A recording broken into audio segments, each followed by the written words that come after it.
Hey everybody, how's it going? Hope you're having a lovely day. So, for a very long time, Apple has used a proprietary port on the iPhone. And this actually made some sense back in the day, back in 2012, when micro USB was the only thing around, and micro USB was absolute cancer. Micro USB is difficult to plug in and difficult to remove, and it has these little teeth on it, and if you plug it in the wrong way, and then you unplug it, it essentially pulls out the guts of the connector, which is just fundamentally evil, in my opinion. Whoever designed micro USB deserves the absolute utmost highest tier of human suffering. I'm semi-kidding.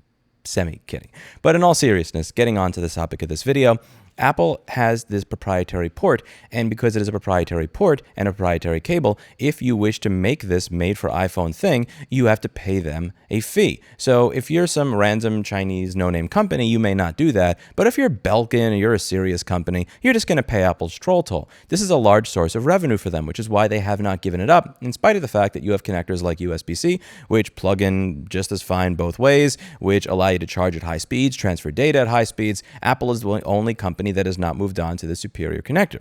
Now, the EU has required that Apple move on to USB-C. So many people have wondered, how are they going to try to get around this? And one of the ways you can get around this is, listen, USB-C technically supports USB 2 data transfer speeds. So what you could do is you could say something like, listen, we'll give you your USB-C, but unless you're using our USB-C cable for your data integrity, we're going to limit the data speeds to the good old-fashioned 480 megabit per second for your safety, which is, again, a complete obvious money grab. Again, if you were to say, we are going to limit the power delivery unless you're using one of our cables, at the very least, in some way, shape, or form, you could make a very, very edge case safety argument that this cable would go on fire if it was forced to deliver 20 watts versus 5 watts or something like that. Again, it's a real edge case argument, but the argument could be made.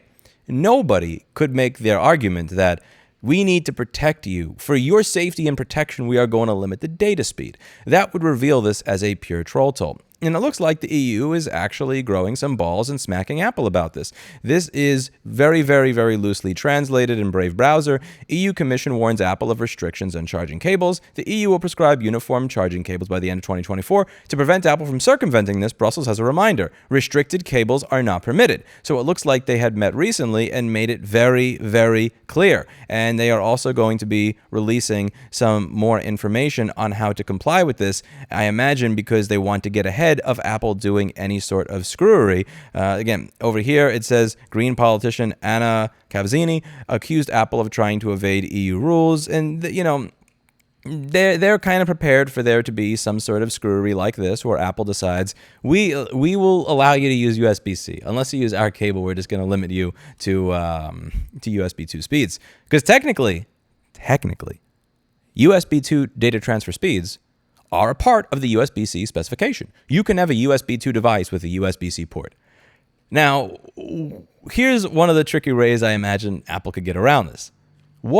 Just what if, you had a different set of devices that sold in the EU from the US? In the US, you sold iPads that used Lightning, and those devices worked as normal with the made for iPhone stuff. And in the EU, you had a different set of devices, USB-C devices made for EU, iPad, which only uses USB 2 speeds regardless of the cable you use with it, because that's just the way the device was designed. And then iPhone Pro or iPad Pro, where when you pay for the Pro version, you now have faster data transfer speeds, but that's only in the EU. Seriously, do you honestly believe that they are not that petty, that they wouldn't consider doing something like that? Because that would 100% comply with all of the EU's laws and regulations regarding USB-C. You think they're not? This is a company that engineered a way out of me being able to replace a sleep sensor without getting access to their proprietary software. Keep in mind, this law doesn't take effect for another 1.5 years, so Apple has a long time to figure out how to milk their customers for more money, because I just don't imagine that they are going to give up this made for iPhone revenue that they have. Again, it would be nice to just be able to buy a device, see that, oh, look, this is over $1,000 in 2023, and it has a USB-C port. That must mean it'll work with any standard good quality USB-C cable I have. But we're talking about Apple here. They did not become one of the most valuable companies on earth by caring about interoperability. What gives me hope here is that when you look in the comments section of even a site like Mac Rumors, which is very, very, very Mac fanboyish, you'll notice that all the top-rated comments are comments that are not exactly excited to have to deal with proprietary cables anymore. I really have to give a big thanks to the EU for trying to save us from proprietary cable mayhem. Wish we had similar consumer protection laws in the US. I'm glad there was an adult in the room to put Apple on notice. And again, eventually you will have some simps like this. So the EU will compensate people who have their phones destroyed by cheap cables from China? Will they compensate people who have property destroyed when cheap cables melt and start fires? Complain all you want about made for iPhone certifications, but at least it guarantees the cable will be robust enough to handle draw from the device. We're talking about a phone, man. We're not talking about an e-bike or a chainsaw. And this response over here says, non-Apple world and Macs and iPads have been using USB-C just fine for years now without any lockout chips. Will be fine. And again, do keep in mind that a MacBook Pro, all souped out, uses considerably more power than an iPad or an iPhone. They do not have any of this authentication nonsense, and cables are not starting rings of fire left and right. And, you will see it in the comment section, even over here, where people, in this news article, where people are, even in the EU, actually kind of simping for Apple every now and then. But what makes me happy here, and what feels like a sense of progress, is that the top voted comments, even on Mac fanboy-related sites, are starting to figure out that this is all just a money grab.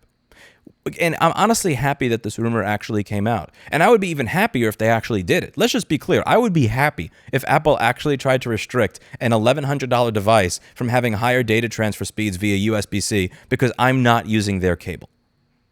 I would want that to happen, because what it would do is it would reveal that this has nothing to do with protecting the user experience. This has nothing to do with safety. This has nothing to do with security. It is purely a money grab. And I do believe the pendulum really does have to swing that far in the direction for people to kind of like break the programming and realize what it is that's going on. Let me know what you think in the comments down below. That's it for today, and as always, I hope you learned something. But wait, before we end the video, I'm going to try to be a knockoff version of Linus Tech Tips. Are you ready? Are you ready? Check out the merchandise we got over here. Look at this. Not only can you get an Atom 862 hot air rework station for the lowest price in the continental United States, including free shipping, and that ship same day. As of May 3rd, these now ship same day that you buy them. We also have a merch store over here where you can buy things like a mug that says clouds are for rain. This is kind of poking fun at the fact that subscription services and cloud services have become a meme. Subscriptions, privacy risks, server shutdowns, closed ecosystems, platform lock-ins, always online, with a little X button over here. Click here to get your mug that says clouds are for rain, making fun of the fact that most modern cloud services kind of suck. We have mugs that say dealership tears over here, poking fun at the fact that there's a certain tractor company that lost big in Colorado recently and is going to be taking lots of L's in other states. We have the You'll Own Everything and They'll Be Pissed mug.